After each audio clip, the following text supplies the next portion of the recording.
Hey everybody! Welcome to Yoga and Ayurveda for Everybody. This is Chef Jessica Caluano. I hope you're doing wonderful today. We're going to talk about what yoga mat is the best yoga mat. Next week, I promise, we're going to be doing basically a warm-up flow that I'm going to teach you how to do. It's very simple, doesn't take a lot of time, and you can do that every day right when you wake up. You can do it before bed. You can do it before an asana flow of any kind, vinyasa, whatever you desire. So it's very nice. It's very easy, simple to memorize and simple to learn. So check that out next week. But we're going to be talking about yoga mats and some props. Oh man, the American market is so funny. In India, they actually use cotton, I guess like a mat or a little tiny rug that's just on the mud, on the ground, or on the grass or whatever. So it's nothing too fancy. They like to be connected to the earth, and that's why they do that, because organic materials allows you and your body and your energies to connect down through into the earth. Okay, so inorganic materials such as PVC and whatnot that some mats are made out of, and certain foams. Obviously, that's a no-no for them. Oh, hi, Rarity. Miss Growler over here. That's our Russian Blue, by the way. She's trying to come in the video, I'm not sure, but Barry's in my lap, so she's a little upset. But anyways, inorganic materials, they feel that it kind of blocks you from that. So I'm just going to go over the different types of mats that you can choose from and some props. So, foam mat. You see these at any store here in America, in most European nations. There's going to be varying thicknesses. This one is, you can kind of see, is not super thick at all. But some mats are thicker. Let me see here, yeah. And a little bit thicker than that. Now, the thickness is going to be basically up to you. The thinner it is, the more you can feel the ground underneath it. The thicker it is, obviously, you're not going to be able to feel as much. And it adds a little more support for the joints, especially the ankles, the knees, your phalanges, and your metatarsals, I should say, and your tarsal bones. Knee, did I say knees? Basically, and your shins and everything. It's going to add more support to your body when you're on the mat. When it's thinner, obviously, you're going to feel a little more things underneath. If you want to go old school and how they do it in India, definitely grab a cotton mat of some kind. It can be a little throw rug. It doesn't have to be big, just big enough for you to do your asanas on. You can also do just, I don't know if you guys can see it, but I'll show you. So this, and our little yoga exercise room here, as you can see, hold on, is actually a brown cow rug. So it's a hide. I like doing yoga on it. I really love cows a lot. I connect with them. And of course, my camera's not working. Okay. But we got that second hand, so I'm not supporting the secondary, kill industry or whatever. On a side note, slaughter industry, skins are a byproduct. They're not sold specifically, you're not killing the cow specifically for the hides. So this, again, was secondhand. So, there's no direct buying or supporting of animal slaughter. However, I really like the energy of this rug. I grew up in a family that had tons of hides and pelts and skulls and things like that people either found or hunted or whatever. And so I kind of vibe on that energy still. It's very important to me. For me, I like to connect to the cow. I like to connect to the cow's energy. There's a lot that the cow teaches to us. And I do my yoga on that. Now, sometimes I might throw a mat on here if I need a little support. So that's something to think about. But literally, guys, anything organic like a cowhide or a cotton mat will get you grounded to the earth real quickly. You can totally use a mat. You'll still get grounded. It's just there's a little bit of a barrier that you're going to have to work through. It's not a bad thing. You just got to be conscious of that. Now, the other thing I want to talk to you guys about are yoga blocks. These are really good to help you meet the ground. So if you're in a pose, say you're working on your splits, you can't get all the way down, you can stack up a bunch of blocks underneath your pelvis area and supports yourself up. You can also, if you're having tightness, maybe in your hamstrings, your hammies, or in your back, when you're doing certain poses, you can use this to meet the floor. With your hands, you can use it, however you see fit, basically to help you connect to the ground. It's what this is for. It can also support you under your butt if you want to sit under it. So yoga block is definitely a good idea to have. You can get them super cheap, like, I don't know, $4 or something like that. Some are way more expensive though, depending on the brand, but you can get them cheap secondhand at the thrift store for a couple bucks. If you're going to pay full price, and you're going to fork over some money, but you can get it secondhand from a friend even, ask around. Maybe someone's got some extra yoga blocks. Buy Nothing group on Facebook is amazing. That's where I got a lot of my extra mats and blocks and straps. Thank you, Audrey Parker. You're awesome. For in-person classes and private lessons, which I'll be doing soon. So thank you, Audrey, for that. So that's something to think about. If you don't want to get a block, or you don't want to go those ways to get a block, use a stack of books, use a stuffy, I don't know, become creative. It doesn't have to be this, Another thing I like is this little hairband, this hair tie. It's one of these little guys that goes on like that. These are great to wrap around, as you can see, to hold your mat together. Okay, I've got one right here. You don't have to do this. You can get a yoga strap. Again, you're going to be paying money. So if you want to go the easy, cheap route, hair ties. Okay? Girl's best friend might be a guy's best friend too.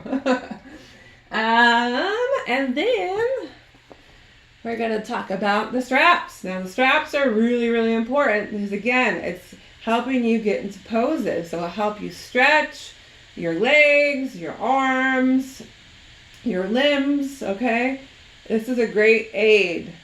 If you don't want to fork over the money and get a designated yoga strap, you can easily use, a resistance band if you have those. I know a lot of people use them for PT. People use them for strength training or toning. You can totally use one of those. You could use, a scarf would totally work just the same, honestly. Also, those long little headband deals, when you put your hair up, maybe ask your girlfriend or your wife. She might have that hanging out. What else could you use? Oh yeah, if you're into Taekwondo like we are, you can use an old Taekwondo belt. It will work just the same. So you see where I'm going with that, guys? A lot of times people think yoga is inaccessible because of how expensive the props are. I totally get it. But be creative and come up with different, strategies that you can employ to make yoga more accessible for you and make it financially affordable for you, okay? You don't have to have the block. You don't have to have the mat. You can have a free cow rug. You can have free hairband to tie your mat together that you got from the thrift store for a couple bucks, okay? Don't make it complicated. All right? Also, here we go. Here's another thing. Yoga ball. Woo! These are fun. I love these, okay? This is great to use at the desk if you're doing computer work or doing work or whatever the hell you're doing, hanging out, chatting on Zoom or what have you. They're great for stretching out the back. It's great for making yoga a little more accessible for people who maybe have restricted movement and range in their body. So that's something you can think about. Obviously, you're going to be paying at least $9.99, maybe $7.99 at the low end, and going up to like 14 or more for the high end, depending on what brand it is. You don't need to do that, okay? Like, again, go to a Buy Nothing, ask in your local area, ask to see if anybody has the extra yoga ball or exercise ball. You can go to the thrift store and get one for a couple bucks as well. They're constantly in the thrift store. I always go to the thrift store just to see what I can find. And I'm telling you, every week I see a yoga ball, a yoga mat, a block. I mean, that stuff just flows through. So think about that. You don't have to spend a lot of money. Also, a chair, just like a normal chair. I don't have one in this room because this is my little home gym / dojang / yoga room. So I don't have a chair in here. However, if you have a chair, that is great. Most people have chairs. Again, makes it more accessible for bodies or maybe have a stiffness in their body, decreased range of motion, that kind of deal. You can do chair yoga. Chair yoga is awesome, and I will definitely be teaching some free videos on that. I'm also going to be doing in-person, private yoga sessions as well with chair yoga, because there's a lot of people here in the community that use it and need it, and it's very good for them. So they get them moving. So that's it. Oh, no, it's not. I lied. So another thing y'all can think about here is this little guy. It's just a blanket. Eric got this in Juarez, Mexico when he was a kid, okay? So that's how old this is. But you see these selling at the yoga studio for like $40. So, and he paid, I don't know how many pesos, but not much. I can tell you that much. So anyways, you can get a real deal one in Mexico if you're in Mexico. Real cheap. So if you're in the area, grab a nice, authentic blanket. However, if you're somewhere else and they don't have these blankets, you can just go to a thrift store, see if anyone, see if that comes through or anyone has dropped one off. You can go to the Buy Nothing group, ask to see if they have any of these blankets. Maybe they have an extra one. But basically, you're going to be using this as a bolster.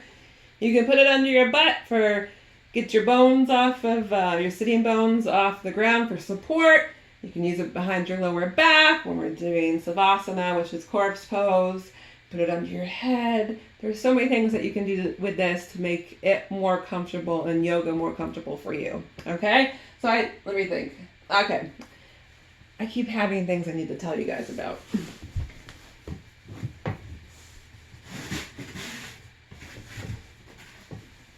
All right. Last thing, as I'm dropping things and killing my plants here. A foam roller. Okay? You can find, it looks like a pool noodle, guys. I'm sure, like I've seen these at the dollar store that kids hit each other with in the, in the pools and shit. Oh, no swearing on YouTube. This is great for rolling out muscles. This is wonderful for yoga if you're practicing every single day. If you're a cyclist like I am, I love to ride my bike since I was 3rd grade. Constantly ride my bike. I ride for 3 hours a day. Love it. Addicted to it, right?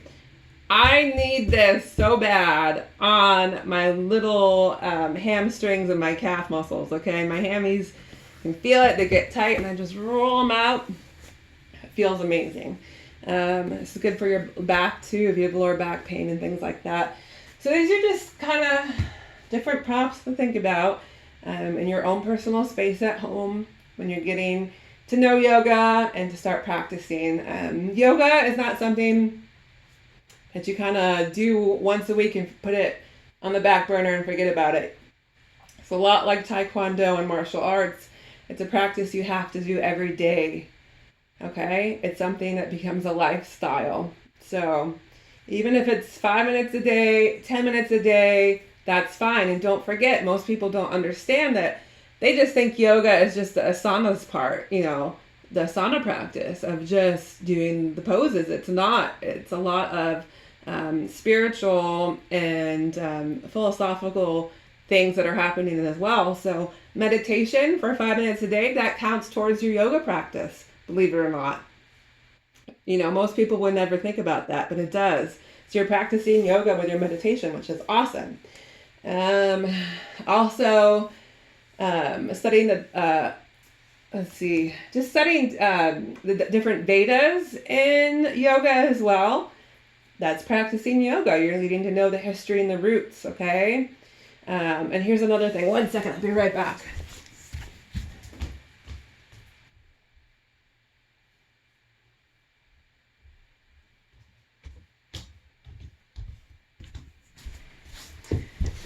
So as the Gita, as we all call it, I'll show this to you. All right, great book. You're definitely going to want to read it if you're into yoga, okay?